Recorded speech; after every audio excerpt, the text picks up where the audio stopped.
कीरो वाला से रानी तोहार देह दुबराई हो, देह दुबराई, देह आगुराई पर असर परी जाई हो, असर परी जाई।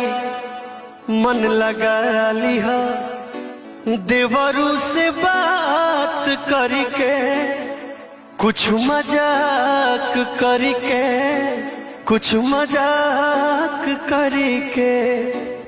कीरो वाला से रानी तोहार देह दुबराई हो, देह दुबराई।